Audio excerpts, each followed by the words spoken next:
കലാമേഖലയിൽ തനിക്കെതിരെ ഒരു lobby പ്രവർത്തിക്കുന്നുണ്ടെന്ന് RLV Ramakrishnan ആരോപിച്ചു. കറുത്തവർ മോഹിനിയാട്ടം ചെയ്യരുതെന്ന ചിന്താഗതിക്കെതിരെ പോരാട്ടം തുടരും.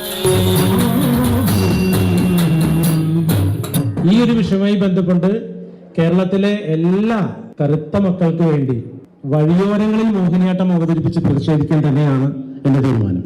അത് പെൺവേഷം കെട്ടിക്കൊണ്ട് എനിക്ക് മോഹിനിയാട്ടം ചെയ്യാൻ താല്പര്യമില്ല. ഞാൻ ഇങ്ങനെ തന്നെ ചെയ്യുള്ളൂ.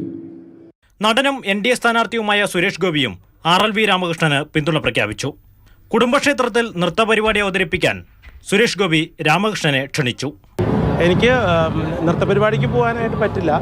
എന്തായാലും എന്താ പറയുക, ഈ ഒരു സാഹചര്യത്തിലെങ്കിലും സിനിമയിൽ നിന്നൊരാളിങ്ങനെ വിളിച്ചതിൽ വളരെയധികം സന്തോഷമുണ്ട്. കലാലോകവും സാംസ്കാരിക കേരളവും അകമഴിഞ്ഞ പിന്തുണയാണ് രാമകൃഷ്ണന് നൽകിയത്. നിറങ്ങൾ ഒഴിവാക്കി കറുപ്പിലും വെളുപ്പിലും ഒന്നാം പേജിലെ വാർത്തയും ചിത്രവും പ്രസിദ്ധീകരിച്ച് മാതൃഭൂമി പ്രതിഷേധിച്ചു. രാമകൃഷ്ണൻ പിന്തുണയുമായി RLV കോളേജ് വിദ്യാർത്ഥികളും രംഗത്തെത്തി. RJD SC/ST സെന്റർ സംസ്ഥാന കമ്മിറ്റി കോഴിക്കോട് കിഡ്സൺ കോർണറിൽ സത്യഭാമയുടെ കോലം കത്തിച്ചു.